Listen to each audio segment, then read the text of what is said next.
دیوان غالب غزل نمبر 1۔ نقش فریادی ہے کس کی شوخی تحریر کا، کاغذی ہے پیرہن ہر پے کرے تصویر کا۔ نقش کے دو چار مطلب ہیں جنہیں یہاں سمجھنا ضروری ہے۔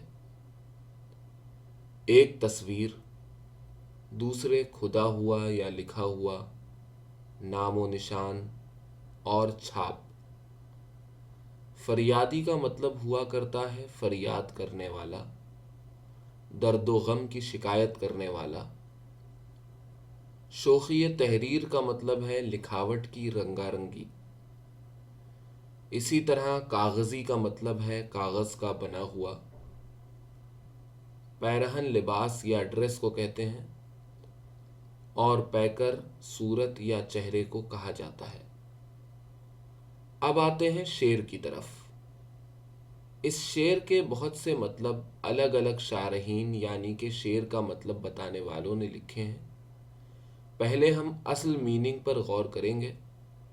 شاعر کا کہنا ہے کہ کس کی لکھاوٹ اتنی رنگین ہے کہ اس کا لکھا ہوا ہر لفظ یا شبد فریادی نظر آتا ہے، درد و غم کی تصویر بنا ہوا ہے، اور ہر انسان یا تصویر کا چہرہ کاغذی ہے، نازک ہے، ہلکا ہے۔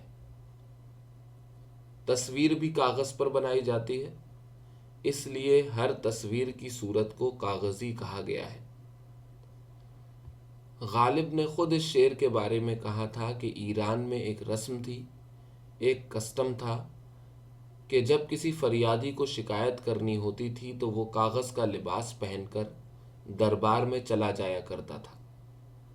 نظم طباطبائی نے لکھا ہے کہ ایسی کسی رسم کا ذکر ایرانی دربار کے بارے میں کہیں اور نہیں دیکھا جاتا، مگر ناطق گلاوٹھی نے ٹھیک لکھا ہے کہ یہ رواج ایران میں موجود تھا یا نہیں اس سے کوئی فرق نہیں پڑتا۔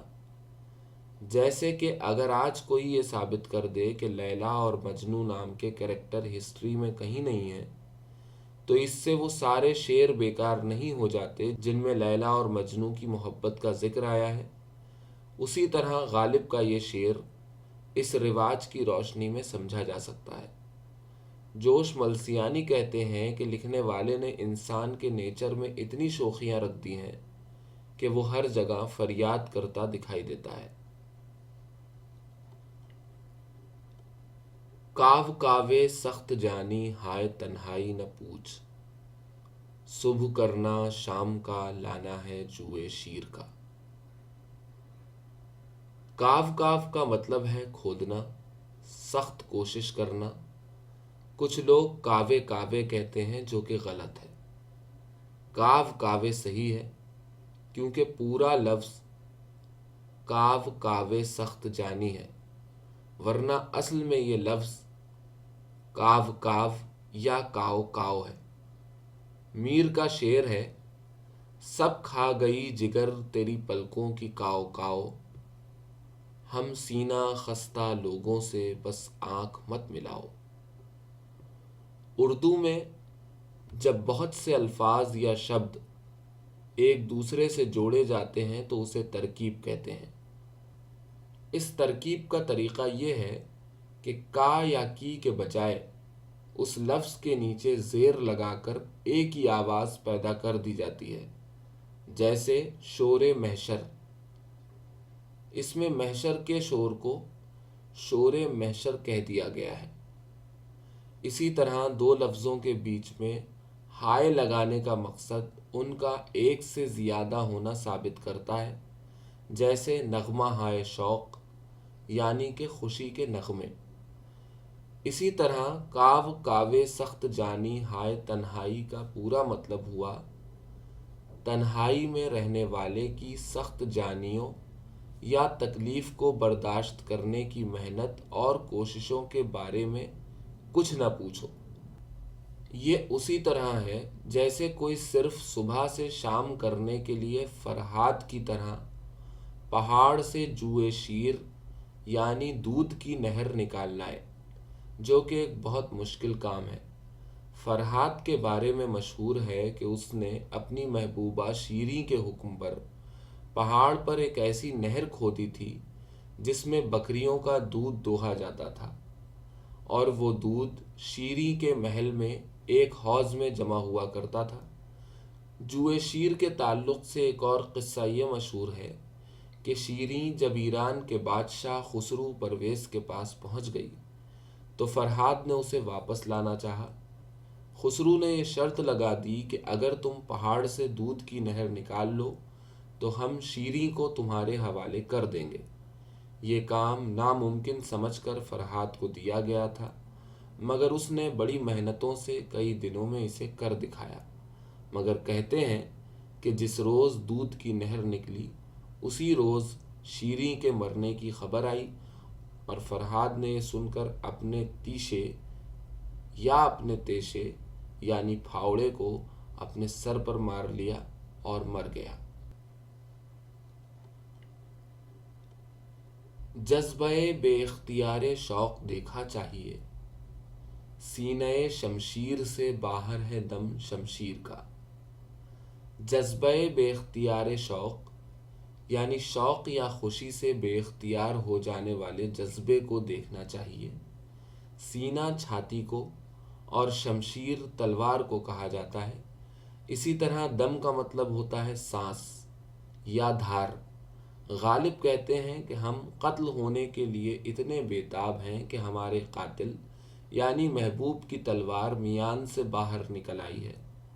ناطق گلاوٹھی لکھتے ہیں کہ سینے کو سانس کے اندر رہنا چاہیے، مگر شمشیر کا دم یعنی اس کی سانس اور دھار ہمارے جذبے کی وجہ سے باہر نکل آئی ہے۔ جوش ملسیانی نے یہ اچھی بات کہی ہے کہ جس طرح شوق حد سے بڑھتا ہے تو کسی چیز کے لیے کہا جاتا ہے کہ کیوں دم نکلا جا رہا ہے، اسی طرح ان کے ہاتھوں سے قتل ہونے کا میرا شوق اتنا بڑھا کہ مجھے مارنے کے لیے ان کی تلوار کا دم نکلا جا رہا ہے۔ آگہی دام شنیدن جس قدر چاہے بچھائے، مدعا عنقا ہے اپنے عالم تقریر کا۔ آگہی اور آگاہی ایک ہی لفظ ہیں، ان کا مطلب ہوتا ہے جاننا۔ دام یعنی جال، شنیدن فارسی میں سننے کو کہتے ہیں، مدعا یعنی مطلب، عنقا ایک ایسی فرضی چڑیا کو کہا جاتا ہے جس کا اصلی میں کوئی وجود نہیں ہوتا، اس لیے اس لفظ کا ایک مطلب غائب سمجھا جاتا ہے۔ عالم تقریر یعنی بولنے کا عالم یا بولنے کا طریقہ۔ غالب کہتے ہیں کہ کسی کا علم یا سمجھ بوجھ مجھے سننے کے لیے کتنے ہی جال بچھائے، یعنی کوئی مجھے سمجھنے کی کتنی ہی کوشش کیوں نہ کر لے، مگر میں جس طرح کی باتیں کرتا ہوں ان کا مطلب سمجھ میں آنا ممکن نہیں ہے۔ بس کہ ہوں غالب بصیری میں بھی آتش زیر پا، منہ آتش دیدہ ہے حلقہ میری زنجیر کا۔ اسیری کا مطلب ہوتا ہے غلامی اور قید۔